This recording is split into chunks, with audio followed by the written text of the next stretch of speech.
Welcome to my anime recap. Like and subscribe for more.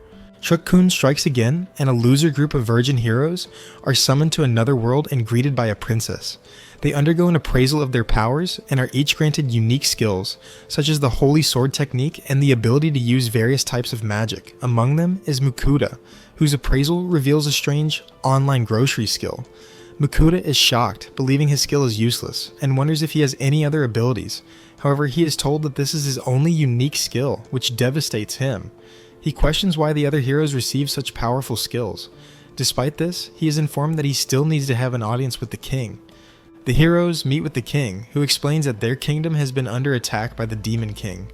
He asks for their help, and the three other heroes immediately offer to assist. Mukuda, however, feels he's not cut out for the role of a hero. Believing he would only be a hindrance, he decides to live a simple life instead. He leaves the castle and is given 20 gold coins. In town, Mukuda's unusual attire draws attention, prompting him to purchase a change of clothes. As he explores the world, he finds a room at an inn and feels relieved that he won't have to be a hero. He grows suspicious of the king, thinking the luxury of the kingdom might be hiding something, and plans to leave as soon as possible. Mukuda checks his stats and discovers that he has an item storage skill and an appraisal skill. He attempts to activate his online grocery skill, but nothing happens at first. After some experimenting, he taps on the skill, which opens a page for his online shop. Mukuda orders some water and food, but when he tries to check out, he finds that he needs money. Realizing he can deposit his gold coins into the system, he completes the order and a package instantly appears with his items. Mukuda is thrilled to discover his skill is useful after all. He learns that a single gold coin is worth about 100, and the 20 gold coins he received will be enough to support a family for 3 months. The next day, Mukuda finds a ride out of the kingdom. On the way, he meets a merchant who reveals that Mukuda's item storage skill is rare, possessed by only 1 in 1,000 people. When Mukuda asks about his appraisal skill, the merchant informs him that it is even rarer, exclusive to heroes summoned from another world. Mukuda grows nervous, but the merchant does not seem suspicious. The man asks where Mukuda is headed, and Mukuda tells him he plans to go to the next kingdom. The merchant warns him that leaving the kingdom is a wise decision, as the kingdom is on the brink of destruction, and rumors say the borders will soon close. Mukuda is stunned by this news. Later, their carriage is halted at a local tavern because the kingdom has stopped carriage services to prevent people from fleeing. The kingdom's army is shrinking, and the officials don't want people to escape. Mukuda wonders how he can leave, worried about the dangers posed by monsters. He visits the Adventurers Guild and requests an escort out of the kingdom. The clerk informs him that since he is traveling on foot, it will take several days, and the cost will be 8 gold coins. Mukuda is shocked by the price, but with no other options, he agrees. The clerk introduces him to Werner, a C-rank adventurer, and they negotiate the mission.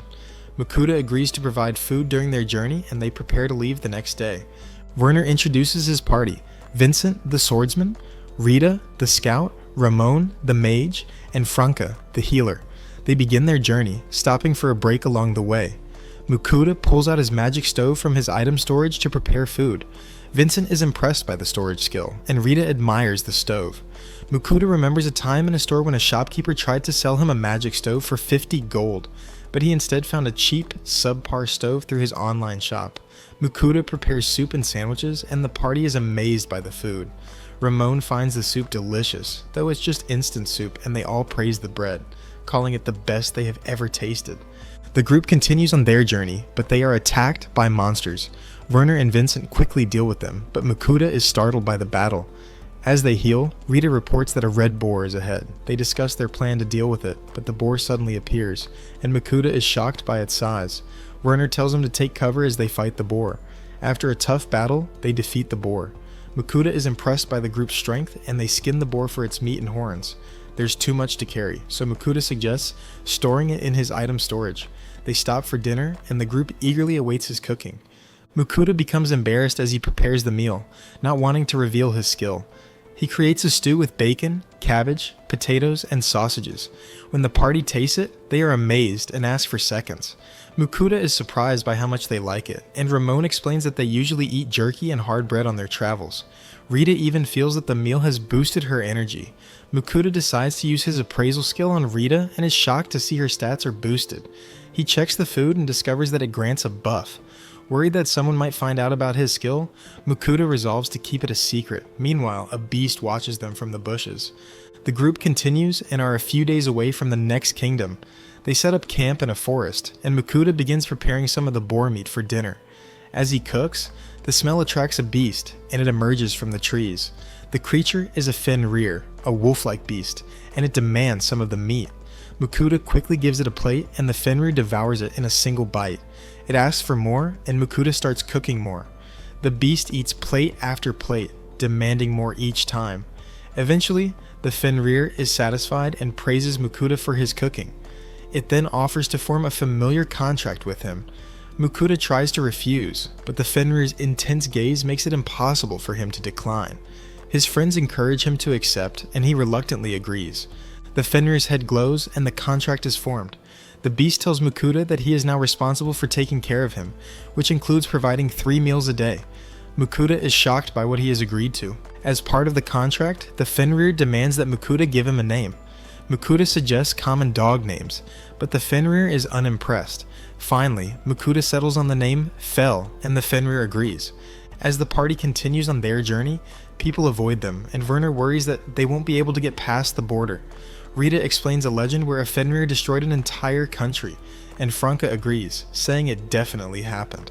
Mukuta begins to worry, but Fel assures him that he will destroy anyone who messes with them, which only makes the party more nervous. They take a break for lunch, and as Mukuta goes to prepare the food, he realizes he's out of meat.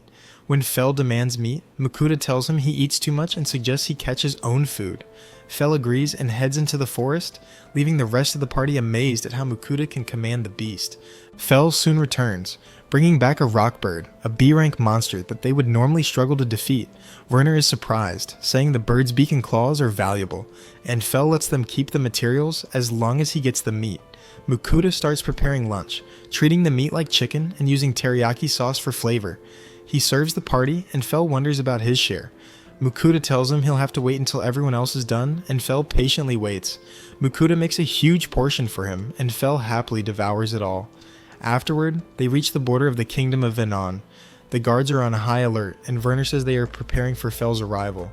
He tells the party to wait while he goes down to explain the situation. Mukuta worries about what will happen, and soon they are surrounded by soldiers.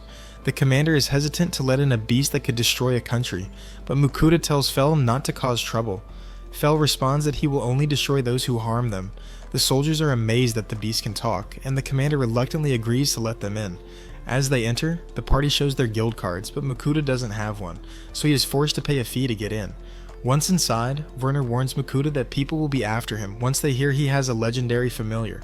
Mukuta despairs, thinking he's gotten away from politics, but says he won't stay for long. He plans to continue traveling and make money using his unique shop skill. Werner suggests it would be helpful to join a guild, and Mukuta considers the Merchant Guild.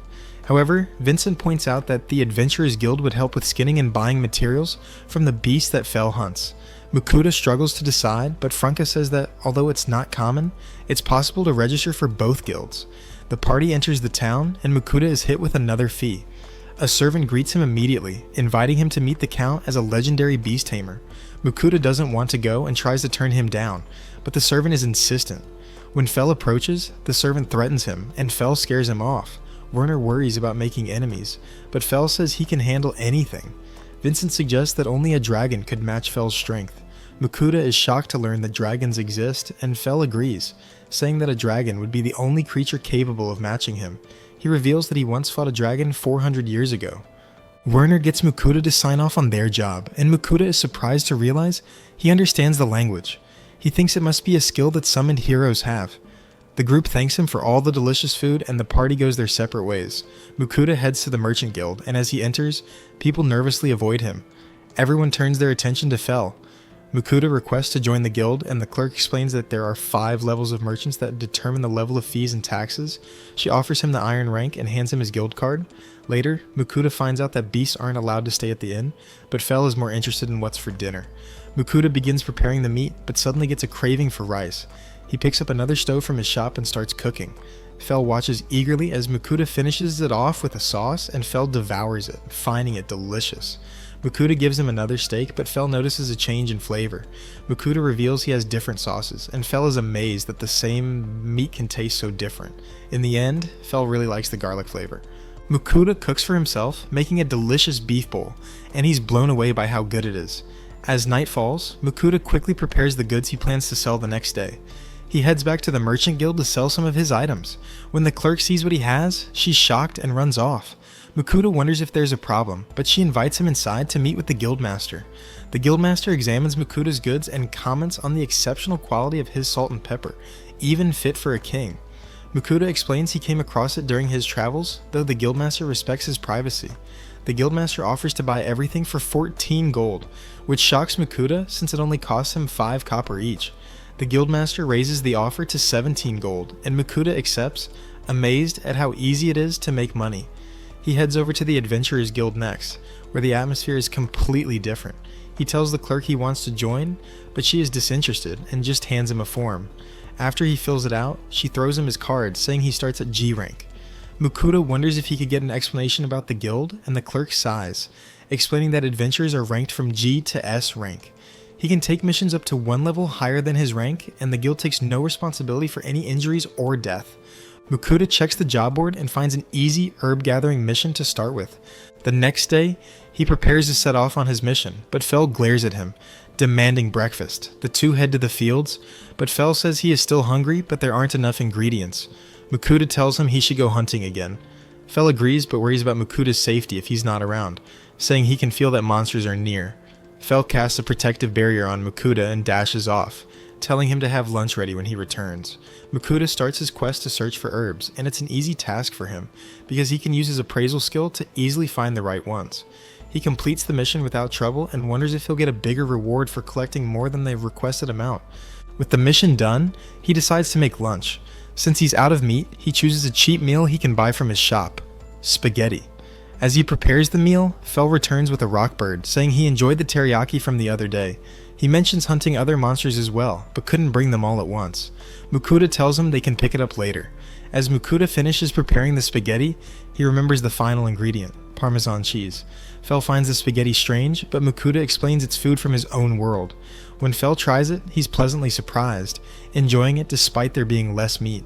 Mukuda suggests Fel try the cheese powder, and Fel is amazed by the richer flavor. Fel makes a mess, getting sauce all over himself, and Mukuda laughs.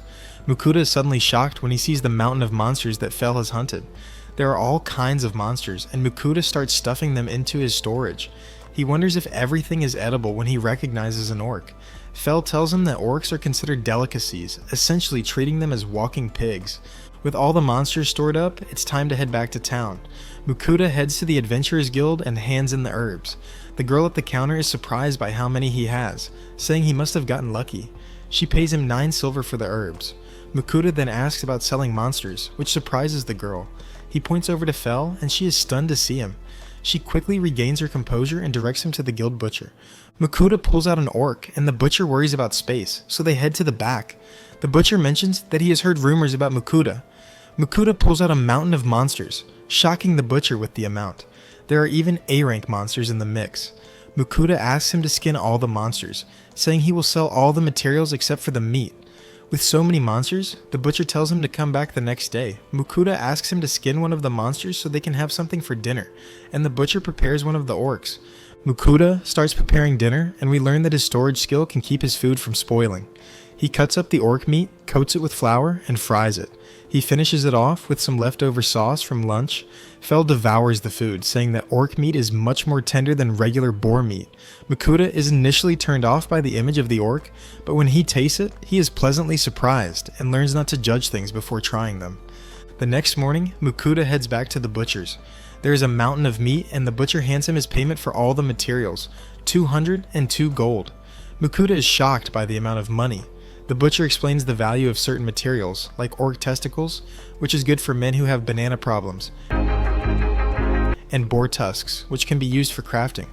The butcher also hands Mukuda some demonic stones that contain magic powers, dropped by the A-rank monsters. As Mukuda walks through town, he can hear people debating whether Fel is truly a Fenrir or just a great wolf. Mukuda thinks it's time to leave and tells Fel they shouldn't stay in the same place for too long. Fel says he doesn't mind, but adds that he's hungry again after seeing the mountain of meat. The two make their way out of town and find a place to set up camp. As Mukuda goes to prepare dinner, he decides to treat Fel to a feast since Fel made him so much money. He pulls up his shop and shows Fel all the meats from his world. Fel suddenly thinks it's raining, but it's really just him drooling over the options. Mukuta orders a bunch of food and creates a platter of mixed meats from his world. Fel is amazed by the different textures and flavors, having never eaten such foods before. Mukuta follows up with the main dish, cooking up some Japanese black wagyu. Fel is disappointed by its small size, but when he tastes it, he is instantly blown away. Mukuta tells him it's from a cow that was specially raised. After their feast, Fel is energized, saying he could even beat up a dragon. Mukuta gets worried hearing this and uses his appraisal skill on Fel. He's shocked to see that Fel has a massive boost to all of his stats. With all his energy, Fel decides to go hunting. Mukuta worries about being left alone, but Fel casts a protective barrier on him, telling him it would be enough to stop even a dragon's breath. Fel runs off, and Mukuta, trusting in Fel's barrier, prepares his bed and goes to sleep.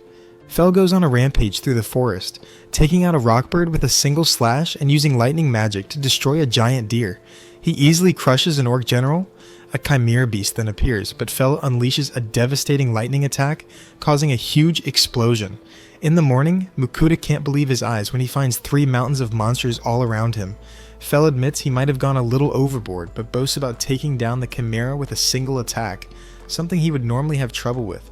Seeing the effects of the black wagyu, Mukuta realizes he has no choice but to ban it from his menu. They take a break for lunch, and Mukuta wonders if Fel uses magic when hunting monsters. Fel reveals that he is particularly good with wind magic, having been blessed by the wind goddess. Mukuta is amazed to see magic for the first time and wonders if it's possible for him to use magic as well. Fel tells him it should be possible if he has magic power. Mukuta checks his stats and finds that he should be able to use magic. He asks Fel for instructions, but Fel simply tells him to think about it. Mukuta thinks this means imagining it and tries using a fireball, but nothing happens, leaving him embarrassed. Fel shows him how mana flows within his body, and after a while, Mukuta manages to shoot a fireball, although it's super weak. Fel comments on Mukuta's training method, suggesting he should get experience by fighting monsters. Mukuta is worried about getting hurt, but Fel gets annoyed and carries him off. They end up finding some goblins, but there is a whole village of them. Mukuta worries there are too many, but seeing that he is acting like a coward, Fel howls and draws the attention of all the goblins. They start chasing them, and Fel tells Mukuta that he now has no choice but to fight. He leaves to find the goblin boss, leaving Mukuta alone. Mukuta attacks using his fireball, but as he tries to run, he trips over. A goblin jumps at him, but he's protected by Fel's barrier. Mukuta keeps throwing his fireballs and eventually throws one that's quite powerful. He collapses after using all his mana, but Fel reappears to finish things up. When Mukuta wakes up, he has trauma from the experience, but Fel says he should thank him for helping him use magic. Fel also senses that Mukuta has leveled up. Mukuta checks his stats and finds that he has gained the fire magic skill. As a reward, Fel brings back the Goblin King. Although it's not edible, he brought it back because it contains a magic stone. Fel thinks the magic stones can be traded for a lot of money and wants another feast as a reward, especially asking for the walking stick again. Mukuta refuses the request, still feeling dizzy from the lack of mana. He decides to buy some food instead of cooking. He gets an assortment of sweetbreads, but Fel insists on having meat. Mukuta insists he's too exhausted, so Fel settles for the bread. Although it's not meat, he finds it to be good and asks for more. Mukuta warns Fel that if he eats too many sweets, he could get cavities or diabetes. Fel tells him that's impossible since he's blessed by the wind goddess and immune to sickness and other ailments. Fel gloats about being blessed, and Mukuta thinks it's unfair since he's already so strong. Mukuta begs to be blessed as well, and we see that the goddess seems to be watching. There is a commotion in the next town when Mukuta approaches with Fel. He quickly shows off his guild card, claiming that Fel is his great wolf familiar. When Fel tries to correct him, Mukuta goes along with calling him a great wolf to attract less attention. Fel suddenly speaks to Mukuta telepathically, annoyed at being called a great wolf. The guard warns Mukuta that he'll be held responsible for any problems that Fel causes. Once inside the town, Mukuta suggests they find a map so they can know where they're going. Mukuta visits a tavern, where he finds a bunch of rowdy adventurers. He approaches a group to ask questions and orders a round of drinks for the table. The adventurers happily talk to him and mention the different kingdoms. When he says he doesn't have a map, the men reveal that they have a map passed down from an older adventurer. They show it to him and offer to sell it to him for 1 gold. Mukuta agrees to buy it, and they part ways. After the men leave, the other adventurers laugh at Mukuta, revealing that he was scammed, since the map is just a common item that can be bought for 1 silver at the guild. Fel comforts Mukuta, telling him they will make more money, and Mukuta decides to head east to the country next to the sea. However, Fel is more interested in the seafood they'll get to eat. Meanwhile, the wind goddess, Ninrir, watches over Fel and is curious about Mukuda, who managed to form a contract with him. Seeing all the sweets they're eating, she wishes to have a taste of them for herself, but she knows she can't intervene in the world. However, the thought of it drives her mad. The pair fly through the forest until Fel comes to a stop. Fel finds it strange that he's covered in injuries, but Mukuda explains it's because he dashed too quickly through the forest. He wonders if they've arrived at the sea, but Fel tells him he stopped at a lake because he had a craving for fish. Mukuda wonders how they can fish without a rod, but Fel uses his lightning magic on the lake, causing all the fish to float to the surface. Mukuda starts collecting the fish, finding some trout, and wonders if it's the same as fish from Earth. Fel tells him to collect the pink fish, saying it makes his tongue tingle. Mukuda thinks the color looks suspicious, and, when he appraises it, discovers it's a poisonous fish. He throws it back, refusing to cook it, not wanting to mix poison with his cooking. Fel reluctantly agrees. Fel starts a fire, while Mukuda buys other ingredients. Throughout this, Fel keeps pestering him to buy meat, but Mukuda keeps turning him down. Mukuda begins preparing the fish, thanking a YouTube series he watched about cooking fish. He guts the fish, cleans it thoroughly, skewers them, and adds salt before placing them on the fire to grill. He cooks up several fish dishes, and when they taste the food, both Mukuda and Fel are blown away. Fel devours the food, and Mukuda even cracks open a beer to go with the fish. They end up completely stuffed. Mukuda is startled when he suddenly runs into a blue slime. Fel tells him not to be scared, as it's very weak. Mukuda pokes it, feeling that it's like jelly, and the slime high-fives him. Mukuda checks its stats, and it's super weak, only having been born 3 days ago. The slime bobs up and down, and Mukuda wonders if it's hungry, but he's out of food. The slime ends up eating a bottle, and Fel explains that slimes can even eat rocks. The slime starts eating other trash, but when it grabs the frying pan, Mukuda quickly stops it. In the end, Mukuda is happy that the slime could eat all of his trash, and the slime seems happy to be praised. Mukuda starts petting it, and Fel tells him that it has become a familiar. Mukuda is confused because he didn't make a contract, but Fel says that simply accepting its feelings was enough. When Mukuda checks his status, he sees that the slime has become his familiar. Fel tells him to name it, and Mukuda ends up calling it Sui. A few days later, Mukuda tries to learn earth magic, but struggles to shoot even a pebble. Fel suggests that he needs more hands-on experience, but Mukuda, still traumatized from being chased by the goblins, absolutely refuses. Mukuda takes a break, and Sui tries to eat his bottle. Mukuda notices that it's getting bigger and is already level 8. He wonders if eating items from the other world will provide benefits, just like the food does. Fel gets hungry again, and Mukuda makes an orc meat bowl for him and even makes a bowl for Sui. Mukuda enjoys a bowl for himself, but Fel quickly demands seconds, and even Sui asks for more. After their dinner, Sui helps clean the dishes, dissolving only the food scraps. Mukuda is thankful for Sui's help and decides to have dessert to go with Sui's first meal. He serves them some dorayaki, a pastry with sweet red bean filling. Sui seems to really enjoy it, and Mukuda is glad. The next morning, Fel gets a message from the goddess. When Mukuda wakes up, Fel shares the message, telling him that the wind goddess Ninrir is willing to bless him, but there are a few conditions. He tells Mukuda that he would need to pray and offer sweets from the other world once a week. Fel also explains that it would be impossible for Ninrir to give a full blessing, so it would be a minor blessing, but it would still be enough to make him immune to all status ailments and boost his magic. Mukuda thinks it's a great deal and instantly decides to accept. He wonders how he can pray and make his offerings, but Fel tells him he can use anything as an altar, even a rock on the ground, as long as his feelings are conveyed. For the first offering, Fel tells Mukuda that Ninrir wants dorayaki, as well as some cream and melon breads. Mukuda can't believe she's demanding specific items, but he ends up preparing them and offering them to the goddess. The items vanish, and Mukuda receives the blessing. Meanwhile, Ninrir gets hold of the sweets, and I can't believe how soft and sweet they taste. She quickly devours them and becomes sad when they're finished. She tries some coffee that Mukuda sent and finds its bitterness pairs perfectly with the sweets. She reaches for the other sweets, thinking she should savor them, but in the end, she can't control herself and devours them both. Back with Mukuda's training, he is able to shoot a larger stone with much more speed and force, thanks to his blessing. Sui has also leveled up to level 13, and Mukuda wonders if it will be able to evolve eventually. He keeps practicing but gets tired when he runs out of mana. He has some chocolate to help recover, and he even gives some to Sui. He waits for Fel, who seemed to have gone to investigate something. When Fel returns, he notices they were eating without him. Mukuda shows him the chocolate he ate to recover, and Fel suddenly claims to be tired from running. Makuta doesn't buy it, but Fell tells him he's tired from carrying him every day, so Makuta has to order some more for him. As Fell eats, Makuta gets a message from Ninrir. She calls it a divine message, but she just wants some chocolate as well. Makuta mentions that it hasn't been a week since his last offering, but Ninrir insists on it. Makuta reluctantly sends her the chocolate, and Fell suddenly decides it's time to go. Makuta asks if they are in a rush, and Fell gives him a suspicious look. They end up at the entrance to a dungeon. Makuta is confused about why they're there, but Fell tells him they're here to get experience, just like when he learned fire magic and had to fight goblins. Makuta tries to sneak away, but Fell pulls him back. Looking at the dungeon, Makuta is terrified and wants to leave, but Fell insists that he has already explored the dungeon and that there are only weak monsters inside. Makuta doesn't believe him. Fell insists on this method because Makuta's own training hasn't produced much progress. He tells Makuta not to worry, as he will protect him with his barrier, but that one day he may not be there, so Makuta will need to be able to defend himself. Makuta ends up agreeing, but decides he needs to prepare before they go in. He prepares a feast of all kinds of food from his shop. Fell is curious about what Makuta is doing, and Makuta reveals that food from the other world gives temporary buffs.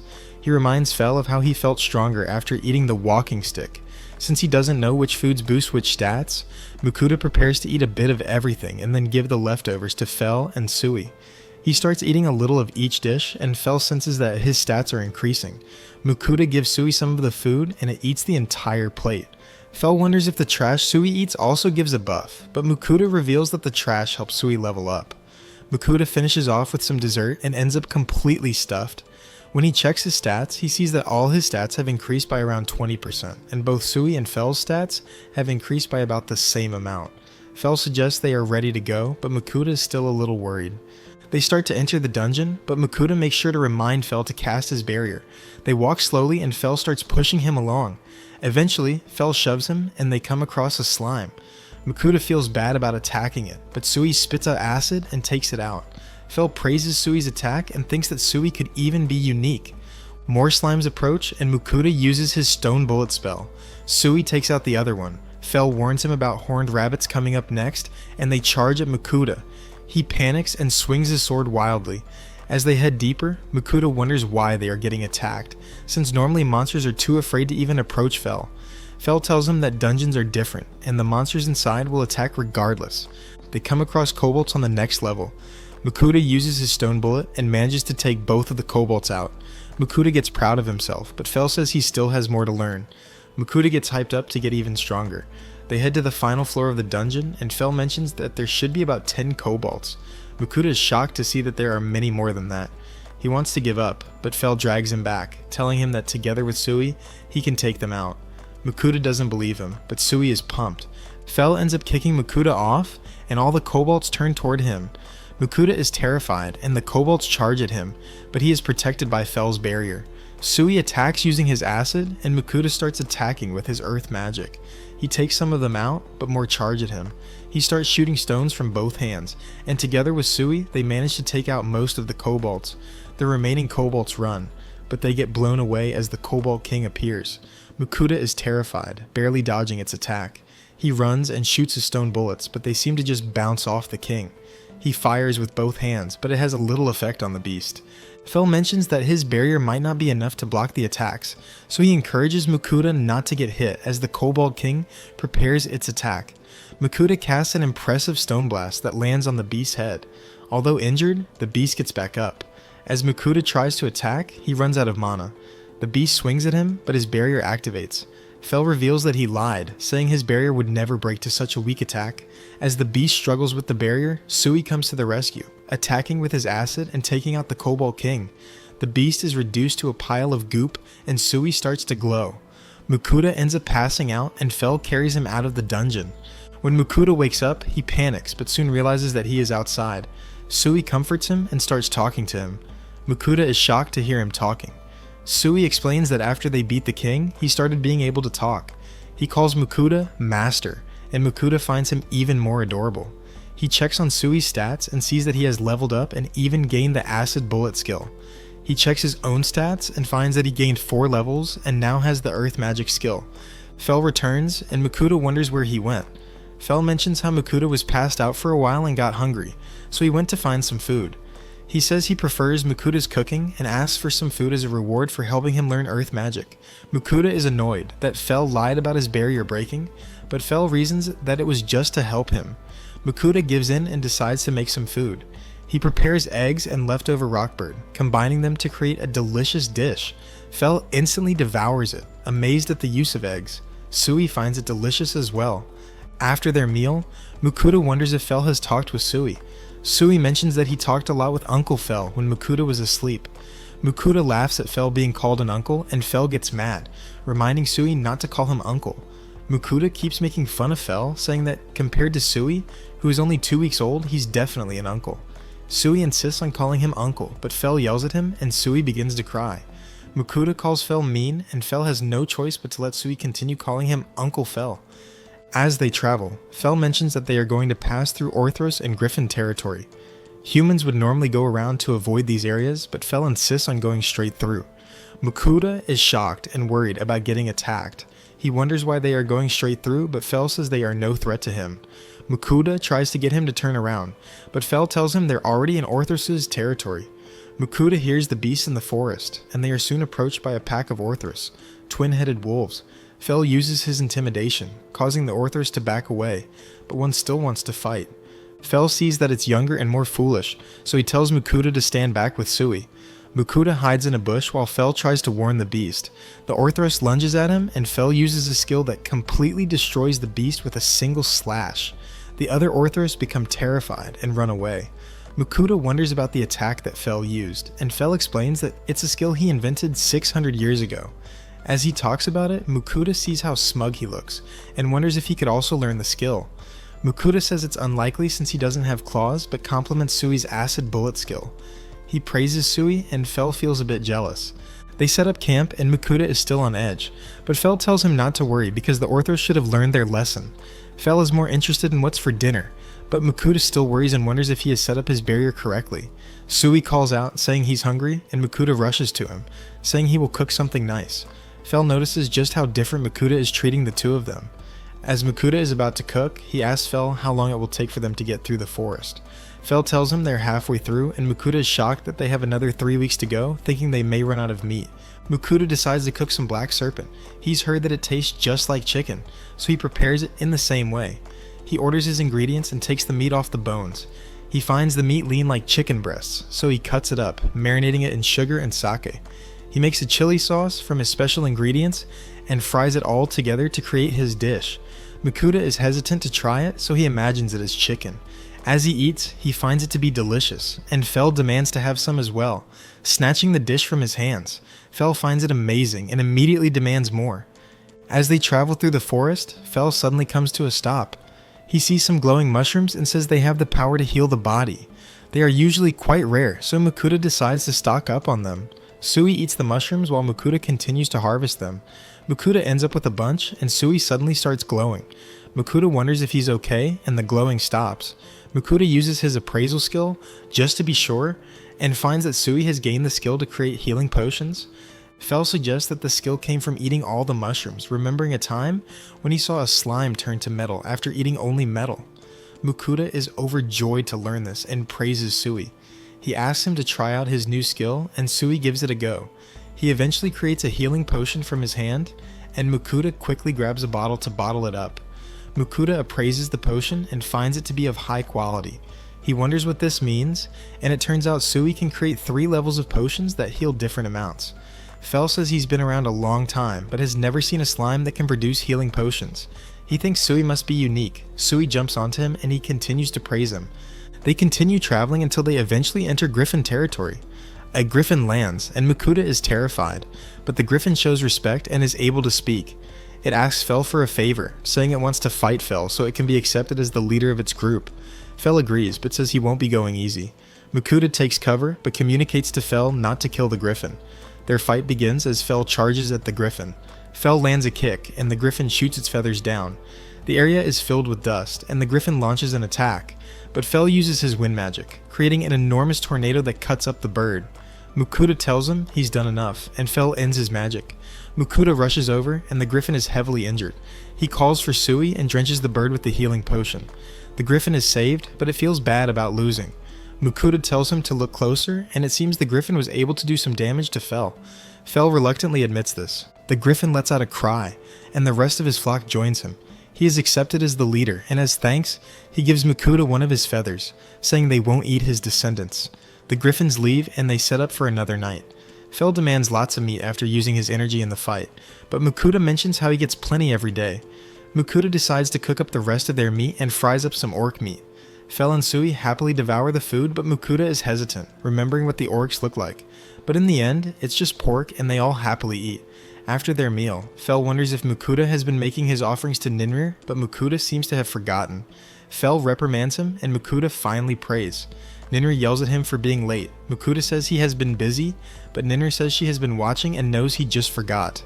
She continues to reprimand him, but Mukuta begs for forgiveness, offering up a large range of Western desserts. Ninrir's mood instantly changes, drooling over the desserts. She is blown away by the cake and demands Mukuta send her the same amount next time. The group finally makes it through the forest and approaches the kingdom of Leonhardt. Fell mentions they need to get to the guild because they are out of meat, and Fell immediately worries. He starts searching for the road, and they come across a caravan in the distance. Fell mentions that they are being attacked by bandits, and Mukuta tells him to save them, offering up a special dinner. Fell dashes off, excited about the offer. At the caravan, the people are struggling against the bandits. Fell arrives, letting off a deafening roar that causes everyone to freeze. He tells the bandits to give up, or else, and they all throw down their weapons. They are all captured, and we meet Lambert, the owner of the caravan, and Lars, the leader of the adventurer group. They thank Fell for his help, and they are surprised to meet the person that all the rumors have been talking about. Mukuta wonders where they are headed, and Lambert says they are headed to the city of Karolina. Mukuta reveals they are new to the area, so he asks to tag along with them. Lambert feels safer having him around and welcomes them to join him. As Mukuta joins the escort, he hears the guards debating if Fell is a Fenrir or a great wolf. Mukuta is shocked to see that the rumors about him have spread so far, but he learns that the guilds have been sending letters about him using magical teleportation tools. Everyone seems focused on Fell, but Mukuta worries about leaking his identity as a summoned hero with his item storage and shop skills. He realizes that nobles seem to have the most interest in Fell and hopes no one will try anything in this new kingdom. The caravan stops for the night, and Fell reminds Mukuta that he promised him a special dinner for saving the caravan. While the guards settle for eating jerky, Mukuta finds a private area. Fell demands lots of meat, but Mukuta seems bored of his requests. However, when Sui says he wants some meat, Mukuta happily agrees. He is all out of steaks, so he decides to combine all the meat he has left. Since he promised a special dinner, Mukuta goes all out with his seasoning. He marinates the meat with his sauces, then adds flour and shakes it to create a coating. He fries it all up and creates a delicious fried chicken dish. Sui finds it amazing, as there are 2 different flavors, and Fell also seems to enjoy it. As Mukuta cooks up the rest of the meat, the smell travels over to the rest of the caravan. They are all drawn by the smell and approach to check it out. They wonder what he is eating, and Mukuta offers to let them try some. The men instantly find it to be delicious, saying it's the best food they've ever had. Mukuta keeps cooking and serving the food, and by the end, he is exhausted. The guards all thank him for the food, but he didn't get to have any for himself. The guards tell him to rest while they stand watch at night, but the bandits curse at them. Mukuta warns them not to try anything funny, or else Fell will tear them apart, and the bandits are terrified. After a peaceful night, they make it to Karolina. Lambert explains that it's the 5th largest city in the kingdom, and that his family has been leather merchants in the city for generations. The bandits are handed over to the city knights, and Lars heads to the guild to submit his report. Mukuta decides to head to the guild as well, and promises to visit Lambert's shop at the guild. Mukuta finds that his guild card has been unregistered. He didn't complete the minimum number of quests in the last month, so they deactivated his card. Mukuta thinks about everything he's gone through in the last month, but the clerk tells him that people usually try to take as many missions as possible to quickly get to F rank, as the time limit is extended to 3 months. Mukuta decides to re-register and mentions that he has gained a second familiar. He shows off Sui, but the girl is not impressed. He gets laughed at by some adventurers, but tries not to let it bother him. Mukuta heads over to the guild butcher, but runs into Lars and his group. Mukuta says he is just trying to sell some of the beasts that Fell caught, and Lars asks to have a look, wanting to see what Fell has caused. Mukuta thinks it's okay, but when he shows his haul, the group is shocked. having never even seen some of the monsters. The butcher gets excited to work with such high-class materials, claiming to be the best at dissecting monsters. He skins the red serpent, mentioning how the meat is something commoners would never get to taste. Makuta and Fel imagine how it will taste, and Lars suddenly wonders what kind of meat they had for dinner the previous night. Makuta says it was a bit of everything, mentioning rockbird, giant deer, and orc meat. The group immediately apologizes to him for not realizing they had such high-quality meals, but Makuta says it's fine since he has so much. Lars says he is well known in the city and tells Makuta to call him if there's anything he needs. At night, Makuta rests at an inn. He thinks he should try to reach F rank since he needs to maintain access to the butcher. He's not sure about becoming an adventurer, and he suddenly hears Ninner's voice telling him he has more important things to do. She says she has been waiting patiently for him, so Makuta checks his shop for some sweets. He picks out a bunch of jellies and pudding and offers them to Ninner, thanking her for her blessing. The next day, Makuta checks out the job board at the guild. Each of the jobs gives points based on their difficulty, with herb gathering giving 1 point and goblin hunting giving 3 points. He needs to get to 100 points to move up to the next rank, and Fel thinks they should take the goblin quest to level up faster. Makuta refuses because he still has trauma from the last time he fought goblins. Fel wants to get to the ocean as soon as possible so he can eat all the seafood he wants. He has been craving seafood ever since the last time they had fish. Fel asks Sui what he thinks, suggesting he could fight against goblins. Sui gets excited. Makuta tries to convince Sui to choose the safer option of collecting herbs, but Sui says he can already make his own medicine and would rather just fight. Makuta gives in and picks up the goblin hunting mission. They head into the forest, and their mission is to hunt 3 goblins. They quickly find some goblins, and Sui easily takes them out with his acid bullets. As proof that they killed the goblins, Makuta has to cut off their right ears. Makuta struggles to do this, and Fel thinks it's weird since he should be used to cooking monsters, but Makuta argues that it's not the same. His rant ends up attracting a whole swarm of goblins. Sui easily takes them out, blasting them with his acid spray. They find the goblin camp, but Makuta says they've already done enough to complete the quest. Sui begs to continue, and Makuta lets his guard down. Fel drags him along, and in the end, they take out all the goblins. Sui says he had a lot of fun. Fel tells Makuta to collect the ears, but Makuta wants to refuse. Fel drags him along, and after collecting all the ears, Makuta feels emotionally drained. Makuta gets worried about how they should dispose of all the bodies, not wanting to attract other monsters or even a dungeon to form. Fel suggests they could burn the bodies, but Makuta worries about starting a forest fire. Makuta ends up asking Sui to melt all the bodies with his acid. Sui starts to shake and grows to an enormous size. It seems Sui has gained a new skill to change his size. Sui shakes again and splits into smaller pieces. There is now a whole army of slimes, and they start melting down the pile of goblins. Makuta wonders if Fel has ever seen something like this, but even he is amazed. Sui finishes the job, and Makuta wonders just how much stronger he will become. When Makuta returns to the guild, everyone is shocked at how many goblins they took out.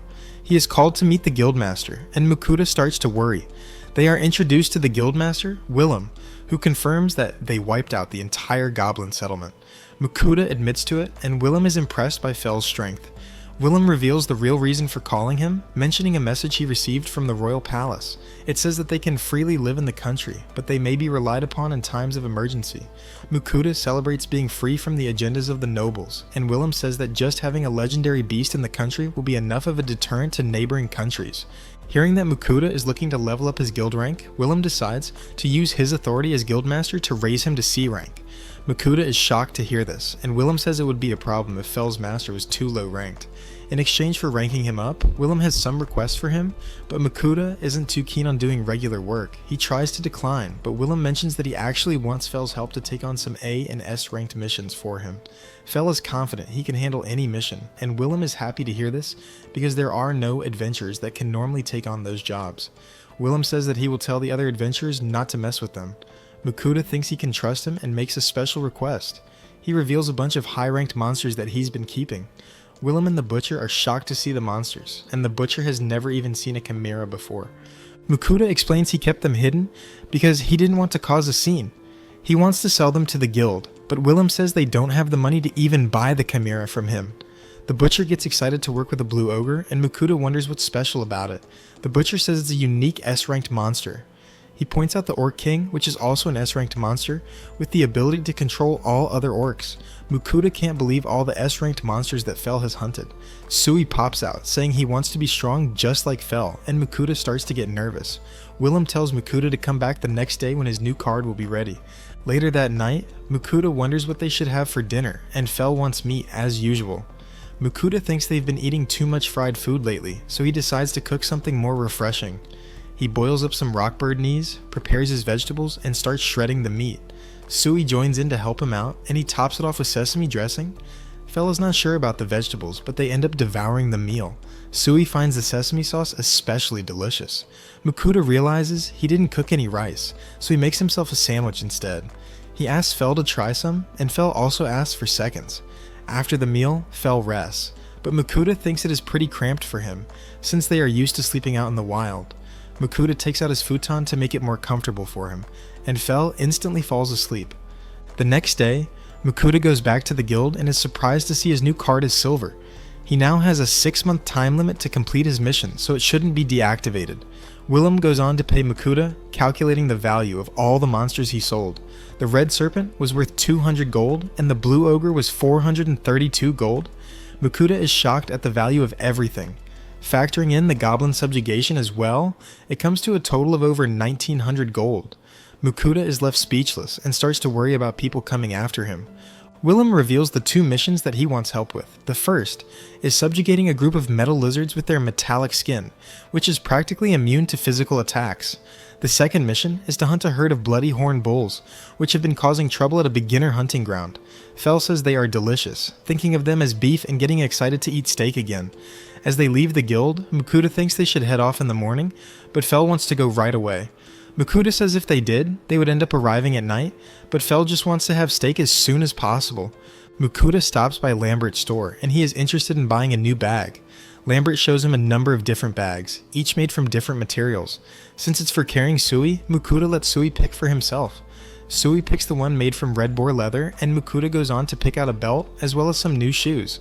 He considers buying shoes from his shop, but decides it's better not to stand out too much. It comes to a total of 11 gold, but Lambert insists on giving it all to him for free since Mukuta saved his life and served such a high quality meal. Mukuta thanks him. Lambert asks about the black serpent that they ate and wonders if Mukuta still has the skin. Mukuta says he already sold it to the guild. Lambert gets disappointed and mentions there's a shortage of serpent skin. He dreams about getting his hands on some red serpent skin. Mukuta feels bad about selling it all to the guild, and Lambert tells him if he gets any more serpent skin, to sell it directly to him. Mukuta agrees. After they leave, Fel feels like eating serpent since they were talking about it so much. Mukuta thinks about how good it tasted, so he decides to cook it again. He starts marinating the meat and is ready to give Fel all of he can eat. He starts frying it up, and when he tastes it, Sui and Fel complain that he is eating without them. Fel wants to start eating, but Mukuta fries the meat for a second time. As the two start eating, they find it even better than last time since it's twice as crispy from being fried twice. After their meal, they're completely stuffed. Mukuta keeps cooking, and Fel says he can't eat anymore. Mukuta says it's for himself and that he plans to put some in storage so he can have some whenever he wants. Mukuta enjoys a beer as Fel and Sui head to bed. He reflects on his adventure and feels lucky to have found such companions. Mukuta and Fel head to the mountains where the lizards were reported to be. Mukuta wonders where they could be, but Fel can detect their presence, finding a cave in the mountain. Mukuta wants to wait outside, but Fel charges in. When they get inside, they only find one lizard, and Mukuta thinks it's strange because it's glowing. He sees that it's a mithril lizard, and Fel says it must have evolved after eating a bunch of mithril. He explains that magic won't be effective because mithril has the property to diffuse magic. Mukuta thinks they might have trouble, but Fel uses his lightning to instantly defeat the lizard, saying he can use magic that can't be diffused. Mukuta pays his respects and starts storing it away.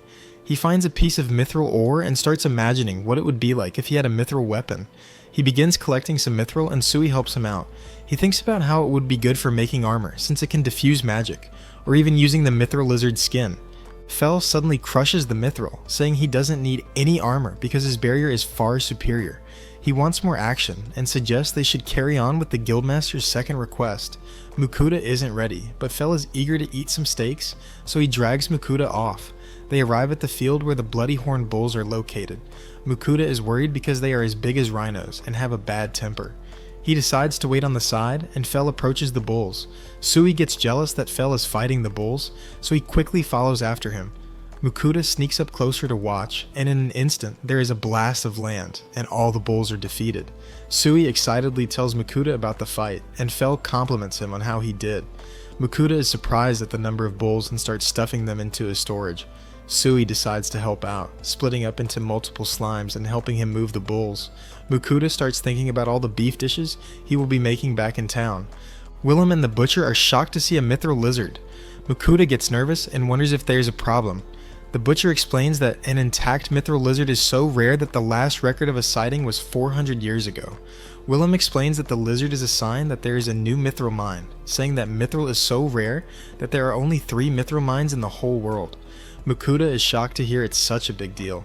Willem says that they will have to keep the lizard as an offering to the king, but mentions that Mukuta will be compensated for hunting the lizard and discovering the mine, suggesting it would be worth around 5,000 gold. The butcher is jealous, but Mukuta seems terrified to hear this. Willem moves on to ask about the bulls, and Mukuta shows that he has already completed that request as well, shocking them once again. As Mukuta leaves, he worries about his peaceful life being disrupted. Fell says there's no point in worrying, and he is more interested in getting to eat steaks. Mukuta starts preparing their dinner, cutting up some steaks and frying them up until they are medium rare. He sets them aside to rest in some foil while Fell waits patiently with Sui.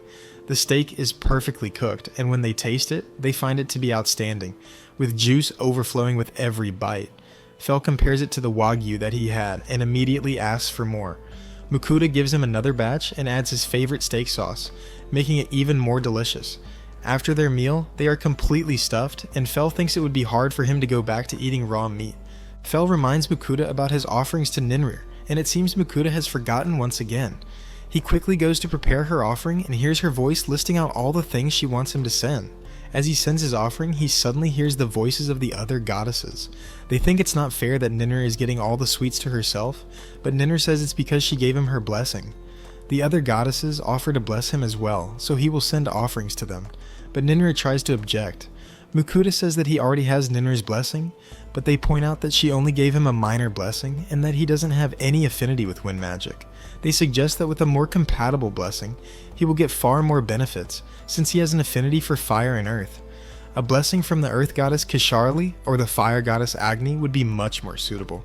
Ninrir interrupts, saying that the god of creation is mad at them for giving too many blessings, but the two goddesses think it will be fine if they only give him minor blessings.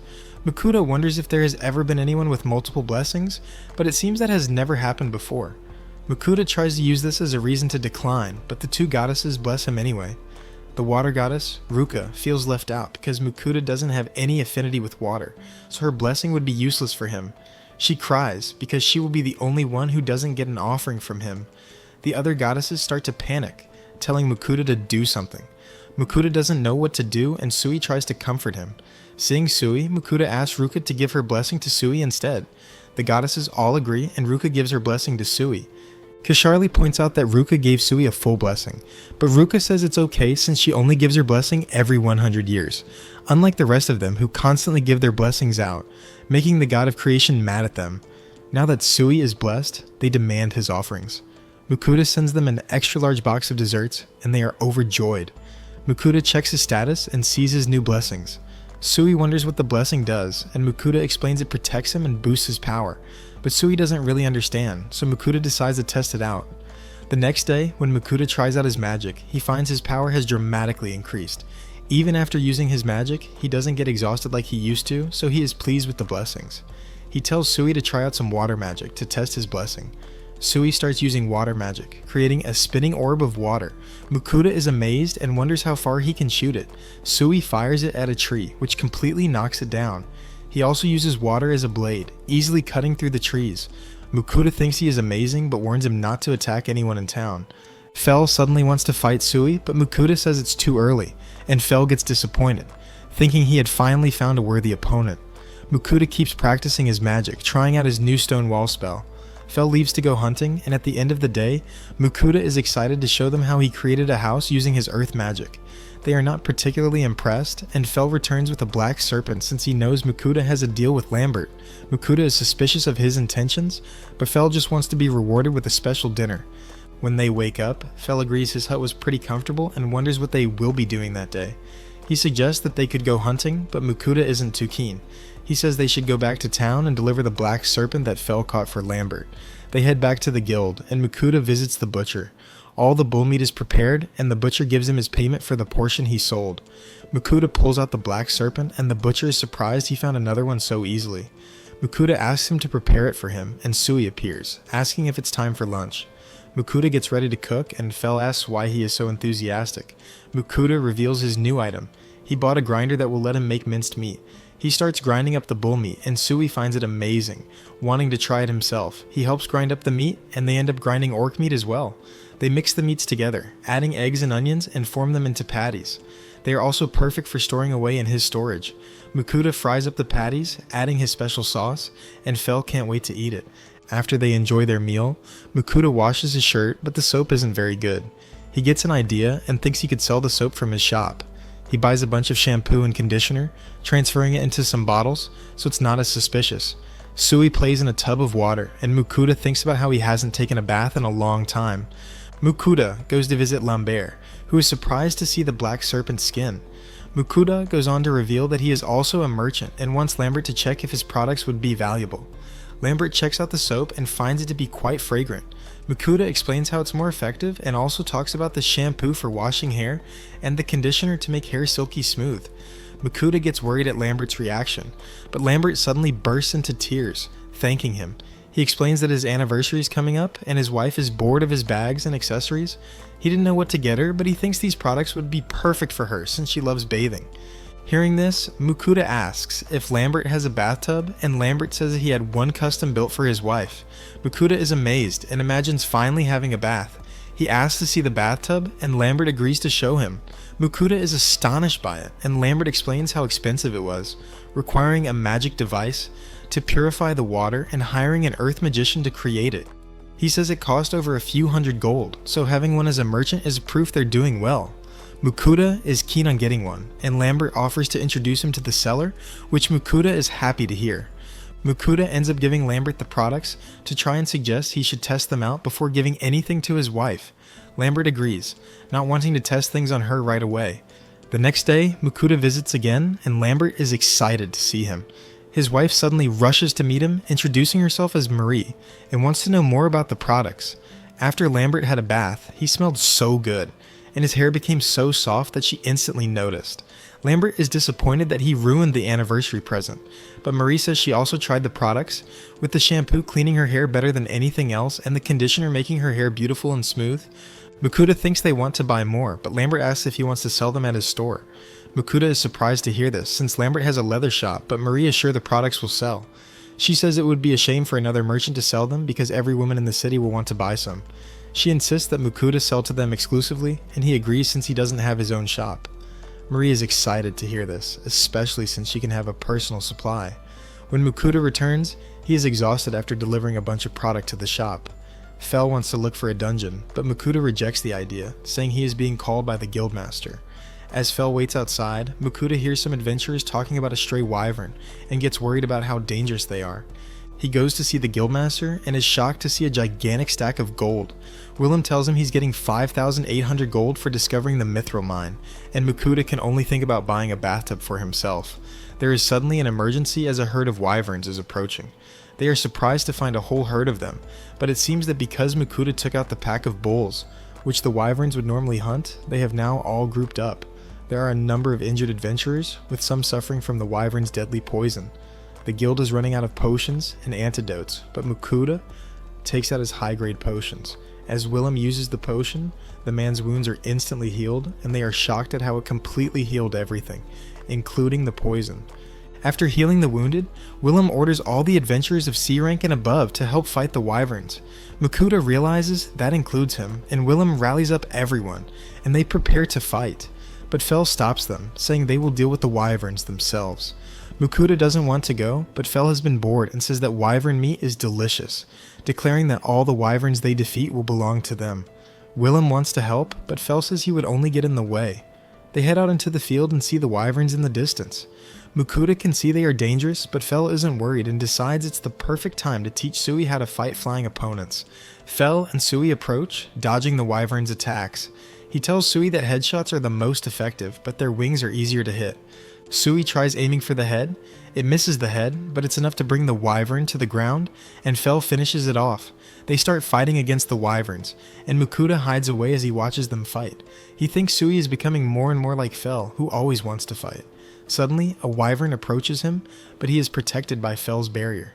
As the wyvern tries to attack again, it is stopped by Sui, who bounces it away, and Fel finishes it off. After defeating all the wyverns, Fel gets a bit hungry, so Mukuta prepares to cook.